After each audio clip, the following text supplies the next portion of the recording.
Donald Trump just threw JD Vance under the bus. You won't believe what happened. Let's unpack this. There are some terrible people being met with awful news themselves, and that includes those in the Trump administration, specifically JD Vance, who got what I might consider almost career-ending news from Donald Trump today with a new announcement that has thrown him under the bus in the most delicious way.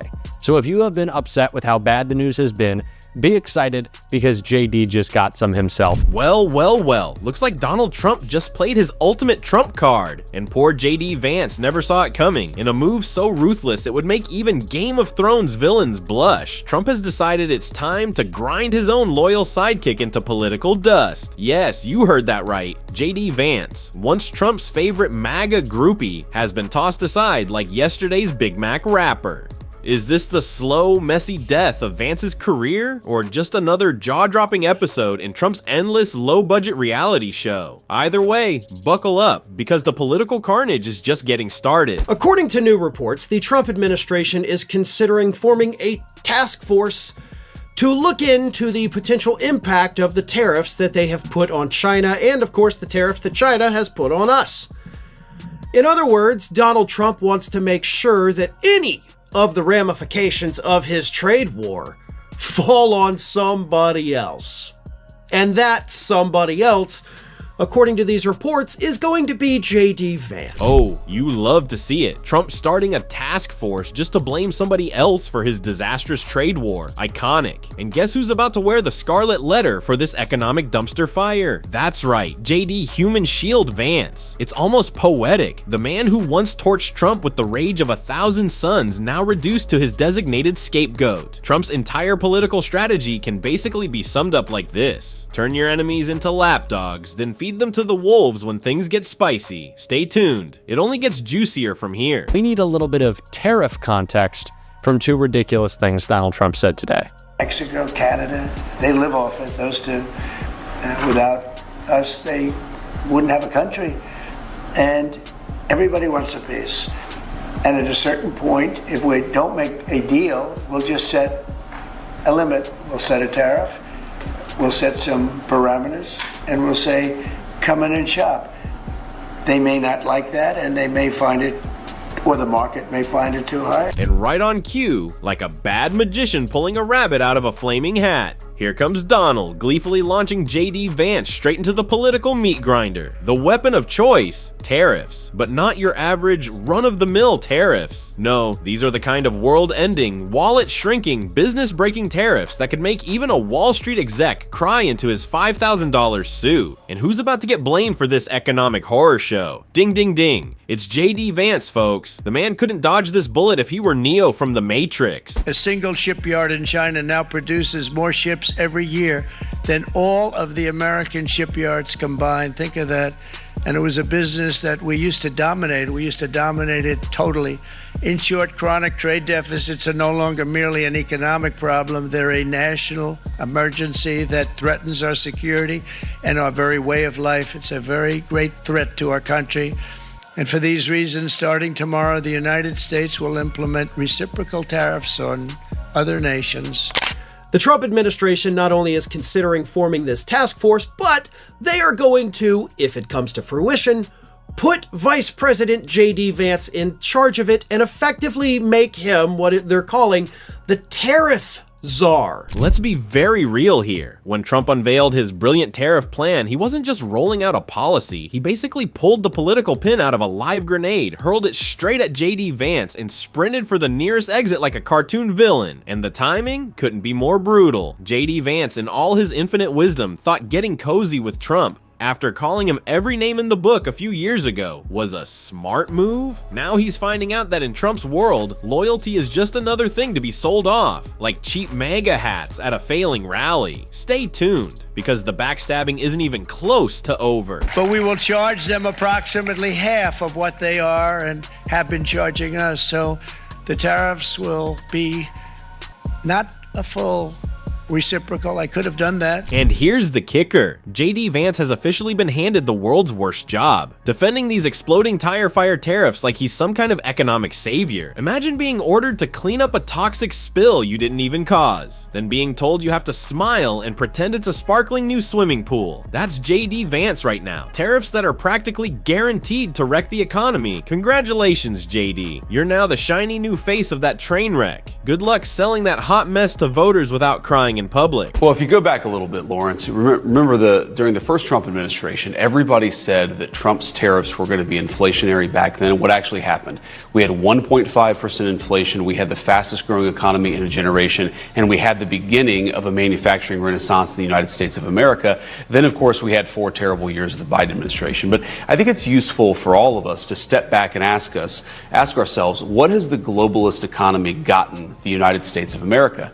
And the answer is fundamentally it's based on 2 principles: incurring a huge amount of debt to buy things that other countries make for us. And to make it a little bit more crystal clear, we borrow money from Chinese peasants to buy the things those Chinese peasants manufacture. You almost have to give it to Trump. The man knows how to turn a political disaster into a full-blown 3-ring circus. And starring front and center under the big sad tent, JD Vance flailing on stage, desperately trying to convince America that Trump's economic grenade is actually a bouquet of roses. Spoiler, it's not. And make no mistake, JD's about to become a laughingstock so epic, even Trump's own base will be popping popcorn to watch the collapse. Because if there's one thing Trump does better than anyone, it's forcing his friends to eat the blame when the ship inevitably hits the iceberg. Let's break it down. Tariffs were always a shaky idea. The theory: jack up prices on foreign goods so Americans buy local instead. The problem: American manufacturers don't have anywhere near the capacity to keep up. The result: sky-high prices, supply shortages, and a looming economic faceplant, all with JD Vance's name stamped proudly on it. So it's 67%, so we're going to be charging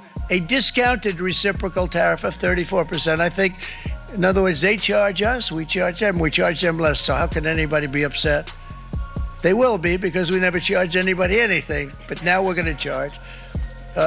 European Union, they're very tough, very, very tough traders.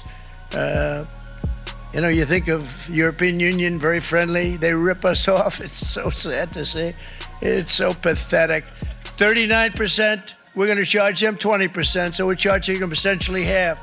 Vietnam, great negotiators, great people. They like me, I like them. The problem is they charge us 90%. We're going to charge them 46% tariff. And here's the truly hilarious part. Trump probably didn't spend more than 5 seconds thinking about the fallout. He's perched up in his gold-plated tower, issuing economic decrees like he's some 19th century monarch, blissfully detached from the smoldering disaster he's creating. Meanwhile, poor JD Vance is somewhere in a back room, sweating bullets, trying to spin this economic apocalypse into a victory. Spoiler, it's not working. Powell warned that Trump's tariffs could bring inflation down and could bring greater inflation and slow economic growth. He didn't use the exact word, but what he was describing is stagflation. Investopedia defines stagflation as an economic condition characterized by slowing economic growth, high unemployment, and rising prices or inflation simultaneously.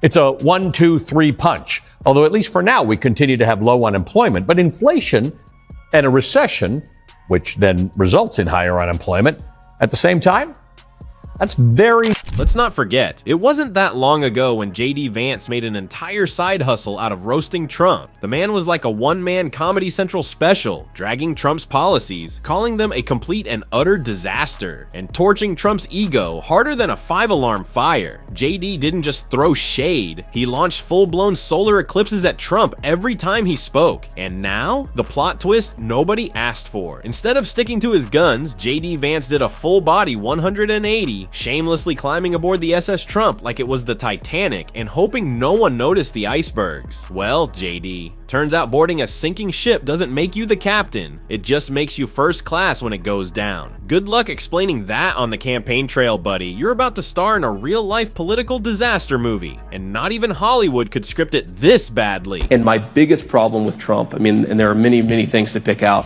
but my biggest problem with Trump is that his message to the right, especially the white working class of which I came from, is anti-conservative and in some ways anti-American. It's fundamentally that the deck is so stacked against you that unless I'm the president, nothing that you do will change your life's outcomes. I think it's wrong, and I think it's very self-destructive. It's honestly poetic when you lay it out. J.D. Vance, the man who practically built his political brand by torching Trump at every opportunity, spent years publicly tearing into him, branding Trump as everything wrong with the modern Republican Party. Vance wasn't just some random critic, he was the anti-Trump guy, the one who mocked, sneered, and dragged Trump's ego through the mud with the glee of a late-night host. But then, surprise, the second Trump dangled that shiny piece of political candy in front of him, Vance didn't just roll over. He did backflips into the MAGA parade, waving pom-poms. He saw that golden ticket and thought, who needs principles when you can have power? And now here he is, forced to watch Trump's tariff-fueled dumpster fire ignite the economy, with a front row seat and no exit in sight. Looks like karma just RSVP'd to J.D. Vance's political funeral. And so one of the takeaways is not just that the Republican Party base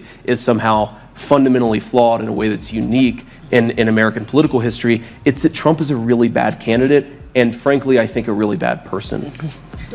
Trump, because I think that he's projecting very complex problems onto simple villains.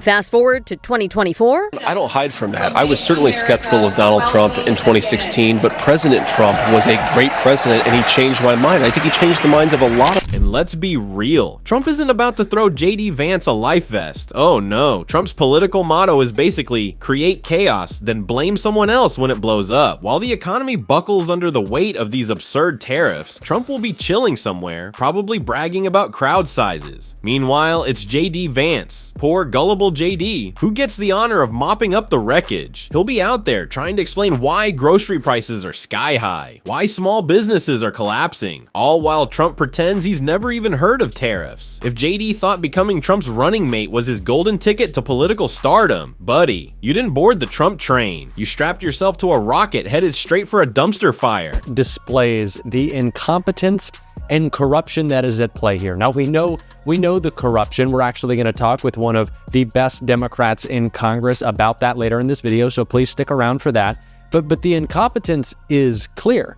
Donald Trump doesn't know what the end goal of his tariff plan is. He doesn't know if it's bringing manufacturing back, which isn't going to happen because he lost manufacturing jobs in his first administration. Honestly, the fact that Trump chose to body slam J.D. Vance with this ticking tariff time bomb is almost too perfect. It's like the universe finally delivering the ultimate I told you so moment. J.D. spent years pretending he wasn't part of Trump's cheap reality show, acting like he was somehow above the chaos. And now he's front and center, juggling flaming swords Trump threw at him. Swords he didn't even ask for. And spoiler, he's terrible at it. You think J.D. Vance has any idea how to manage a global trade meltdown? The man can barely manage the emotional whiplash from watching his hero Trump turn on him faster than a used car salesman sniffing a bad deal. The only thing JD seems capable of these days, squawking Trump's talking points like a MAGA-themed parrot at a clearance sale. Meanwhile, Trump's entire strategy has always been about pretending. Pretend tariffs fix trade. Pretend economic collapse equals sign winning. Pretend basic economics is some liberal hoax. It's like Trump's economic plans are written by someone who's only ever read the back of a cereal box. And now poor JD is the one stuck trying to convince America this dumpster fire smells like victory. President Trump is taking this economy in a different direction.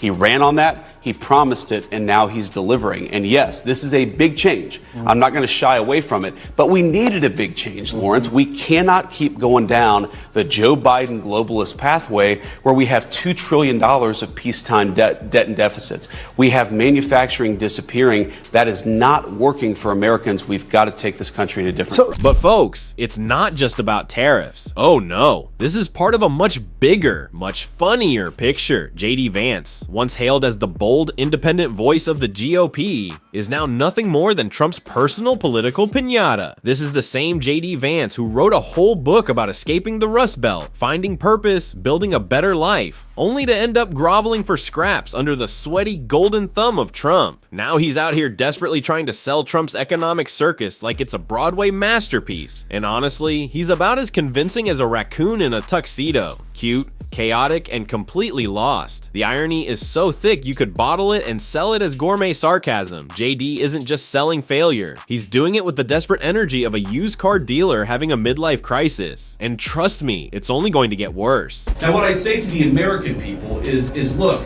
the president ran on this, and he said very clearly that we're done being the piggy bank of the entire world.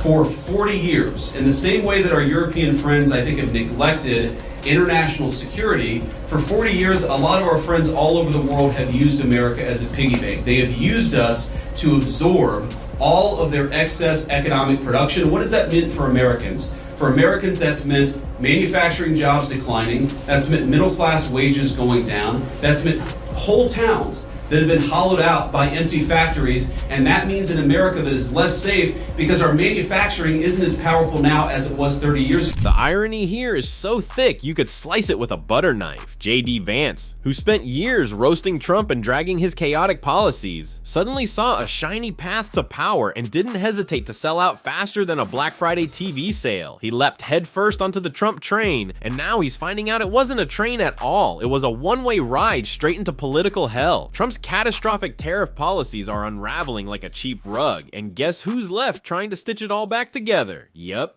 JD Vance. If Vance learned anything by now, it's this: when you suck up to Trump, you don't get loyalty, you get liability. JD played the game, kissed the ring, smiled for the cameras, and now that everything's exploding, he's stuck in the wreckage trying to convince America he's the hero of this mess. Spoiler alert, he's not. He's the designated fall guy, wearing a "kick me" sign Trump slapped on his back months ago. Here's the thing. Donald Trump's trade war, his tariff policy, all of that is hugely unpopular with the American public, including with Republicans. Everybody hates it. So Trump knows that. He pays very close attention to the polls. We see him whine about them all the time. So he has decided, like, okay, listen, this really isn't about China. This isn't about the possible supply chain impacts, which is what they're trying to sell it as. This is really a way to pass the buck. This is me saying, okay, JD, you're the guy, you're the tariff czar. There you go, buddy. Go tell the people why everything's more expensive now. Tariff czar, that's you. So yeah, Trump just threw JD Vance under the bus. But let's be honest, Vance was never actually on the bus. He was the guy standing next to it, holding a cardboard wheel, pretending he was driving. Meanwhile, Trump was gleefully flooring it straight into a ditch. Classic Trump. Make you think you're in control and then pull the rug out while the whole circus burns down. Vance probably convinced himself he was Trump's co-star. Reality check, he was barely an extra. A blurry face in the background of Trump's political disaster movie. It's not certainly to bring prices down. The opposite is in fact happening. And I know when Donald Trump says that he's having great conversations with China, what he means is he's stressed because no one is returning his calls. He is very afraid of what is happening, and JD Vance should be as well. And now JD Vance is left clutching the sad little crumbs Trump tossed him, abandoned, humiliated, and trapped in a disaster of Trump's own making. Trump's betrayal, as predictable as a rigged game show finale. The plot twist everyone should have seen coming, but JD somehow missed completely. Enjoy the ride, buddy, because it's about to get even uglier from here. Buckle up, you're not starring in a political comeback. You're just another wreckage in Trump's never-ending train crash. And if you think this was brutal, wait until you see what's coming next. You won't believe the next Trump meltdown we're about to unpack.